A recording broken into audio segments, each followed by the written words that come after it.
How many of y'all feel like you're being controlled by your vices? Or that you can't function without your vices? Be honest with yourself. It was funny, somebody asked me the other day, do I smoke? I said no. They said, well, do you drink? And I said no.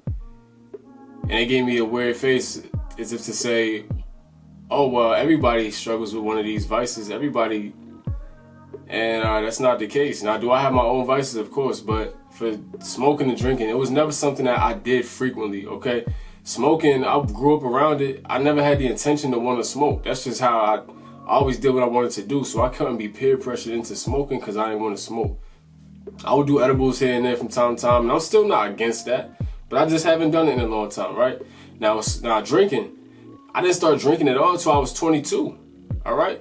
And even then, it was only on occasion. It was, if I go somewhere, I want to get in my little bag, here and there. I cut it out completely after New Year's Eve of 2019. I just stopped, all right? Now, let me give y'all some context for the way my mind works when it comes to this stuff, all right? Let me show you how I operate. What it comes down to for me is two words: moderation and control. Now, what I've witnessed over the years is that for most people's vices, it doesn't have to be drugs or alcohol, but that's what we're focusing on right now. All right, for most people's vices, they struggle with having control and doing it in moderation. I'm of the mindset that even if you do indulge in a little excessively at times, if you're in full control, to me, that's okay. It's what you want to do. I just choose not to do certain things because it doesn't work for me. All right, it's all about what works for you. And when it comes to control, I think say if you smoke every day, that's okay. If you're in full control of your life and what you're doing and your mind and your priorities, that's cool. If you drink every weekend, that's cool. The issue I've had with some of the conversations I've had with people surrounding this stuff, that people that try to persuade me to partake more often, is that they look at me as if something's wrong with me for not wanting to indulge, right? Or they look at me as if something's wrong with me for not enjoying the party scene or enjoying getting lit or all of that stuff and just staying in my zone. But see, I've always had an issue growing up. I used to ask my mom, if a week is 7 days long, how come so many people wait for Friday and Saturday to have their fun, to enjoy life? And, I would say I would get on the CTA, right? I would ride the train to work, and I look around, I'm like, man, people are zombies. Because if you ask 10 people on the train what's their passion, what do they want to do with their life, deep down, I guarantee 7 out of those people aren't doing what they love. And then outside of work, they have to drink and they have to smoke to escape. So many people are waiting for Friday night to escape. I'd rather build a life I don't want to escape from. That's just the fact of the matter for me. That's what works for me. It ain't nothing to do with nobody else. That's my method, all right? Now, let me give y'all some data on some of this stuff, right? I know a lot of people who are very substance dependent, although I don't label them as addicts. And even some of them it's even overstated. So let me give y'all one number that's kind of alarming and one number that's pretty encouraging, right? So first number, a study done by the National Institute of Alcohol Abuse and Alcoholism. It says that heavy alcohol usage is defined as more than 4 drinks on any day for a man and more than 3 drinks on any day for a woman, right? Heavy alcohol usage is also defined as binge drinking on 5 or more days in a month. Now, what is binge drinking? In a 2-hour span, binge drinking is 4 or more alcoholic drinks for a woman and 5 or more for a man. So essentially, it's so I could drink 5 drinks like that on any given night, right? If I was to go get lit. Binge drinking is seen as heavy alcohol usage is seen as doing that on 5 or more days in a month. That's a lot. So a lot of people are probably heavy alcohol users or they're heavy substance users, which is okay, because here's a number that's pretty encouraging. So this is a study done by the CDC. And it says that 90% of excessive drinkers are not alcohol dependent. So that's a good number. That means that most people who are drinking excessively are in control. That's encouraging. So if I was to speak to people who choose to indulge, I would say just remain in control, all right? The blackout, to me, all of that was always nuts anyway. But if you're able to do it in moderation and enjoy yourself, if that's what makes you feel good, by all means, that's what you should be doing. Because I'm of the mindset of doing what you want to do that makes you feel great. You know what I mean? It makes you fulfilled.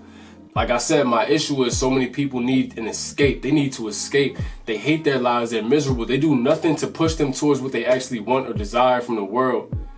But they drink every weekend because that's their time to escape and just to let loose and be free. That's not true freedom to me. That's not true freedom. There's so much more freedom in life. And I think if you're able to get to a point where you can live your life the way you want to and still indulge because you have full control over this thing and it's not controlling you, that's a beautiful experience. Because then it's just an additive. It's not what you need. Like if you need this substance to enjoy yourself, if you can't go to a bar without drinking, if you can't go anywhere without being under the influence, you can't do anything without being under the influence, that's a little shaky, because what if that substance isn't there anymore? You telling me your whole life is miserable because this thing is not in your vicinity anymore? To me, that's crazy, right? And let me tell y'all some things I've experienced since I really put the alcohol down. Now, I will say I've heard of the psychedelics thing and how it opens your mind to a whole new level, especially if you're spiritual or super pensive. So I'm not going to rule out that I wouldn't try that one day with people I love and in a controlled space. You know, who knows? That may happen one day. But let me tell y'all something recently, man. In my dreams, if you're spiritual, you know what I'm talking about. If you're not, you might think I'm crazy and off my rocker, but I'm not. All right. I get answers and lessons and guidance from my spiritual guides in my dreams. All right. They talk to me in my dreams. I promise you. I have dreams and vivid visions, and I wake up and remember every detail. And so I write it down, or I'll relay that message to whoever I need to get it to. Couple weeks ago, I had a dream about my sister Malik, right? It was a dream that she had finally got her business to a point where she wanted it to.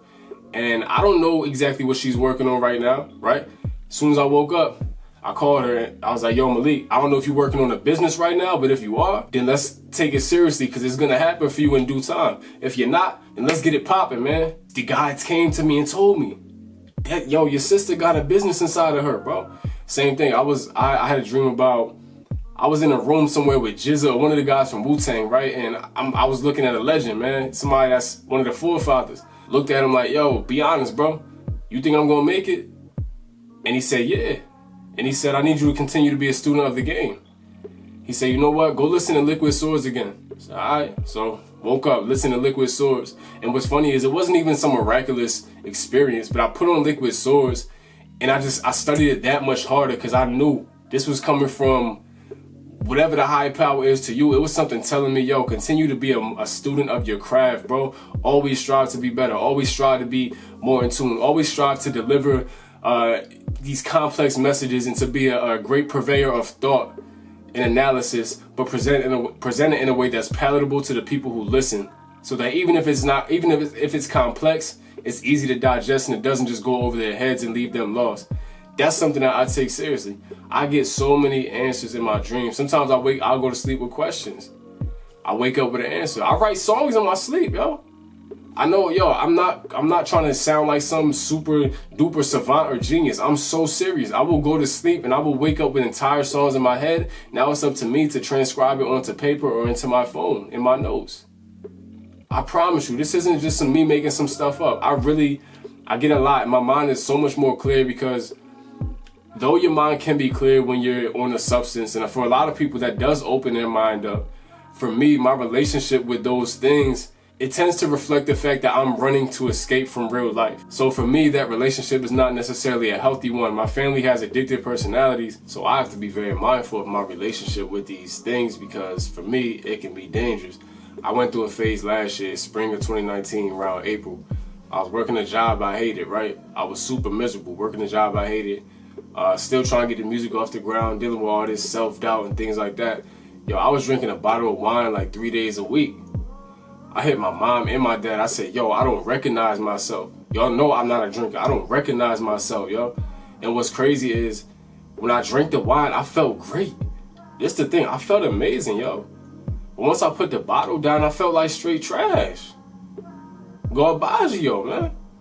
Because I was running from something. I was running, trying to get away and trying to find this escape, this fantasy land to make me feel better, versus addressing what was really going on.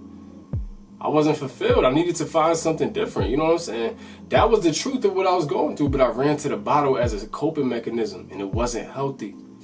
It wasn't healthy, yo. So for me, I think I might have had one drink since New Year's Eve of 2019. Last time I had any type of edible was, I think, April. I just haven't had the desire, man. And, you know, it's funny because, like I said, people assume that you're supposed to enjoy these things. You're supposed to struggle with one of these vices. And for me, it's not about the vice. It's about, does it control you or not? What is your relationship with said vice, no matter what it is? What is your relationship with that thing, man? I think more people should think about that, because most people I know are miserable, yo. They're miserable and they have to find some escape every weekend. They gotta find some escape. And it's sad to watch. It's a bunch of people who don't enjoy their lives the way they want to. It's a big facade for a lot of people, and that saddens me. It does. I've had 2 women in the past maybe 2 weeks pretty much tell me I was weird because I don't drink or smoke, and I'm so confused on why that's so surprising. A man doing what he wants to do no matter what it is. Why is that so surprising that I don't indulge? This is not a judgment call. This is just an observation of the world we live in. It's so funny because I found myself way less attracted to women who drink a lot or who smoke a lot. And I don't know if it's because I'm older now or because I just don't care for those things, but man, when I see the shorties that's getting lit every weekend and in the mix all the time, I get completely turned off. If I'm gonna be honest, y'all, that's my personal preference, but I get turned off. I'm not intrigued by that. It's so to me, it's so regular, it's so normal. I need something else to captivate my mind, yo. I have no intrigue when it comes to that. Am I all for people enjoying themselves? Of course. But just that lifestyle is just something that I'm not really in tune with. So anytime I see the party joint, salute, man, have your fun. But I just don't care to be involved in that lifestyle. So don't look at me like I'm weird. I'm just true to myself, because half of the people that you drink with, they only there because y'all get lit. There's no actual love or relationship there. Y'all just go get drink together so y'all can both escape. That's all I got, man. Look, relationship. If you have control of this thing, no matter what your vice is, if your vice is Twizzlers and Tootsie Rolls, alright? If you're in control, then indulge, do your thing, because you should enjoy life to the fullest. If that thing is controlling you, look in the mirror, be honest, and let's scale back so we can get some control and enjoy it the way we deserve to. That's all I got for y'all, man. I'm out.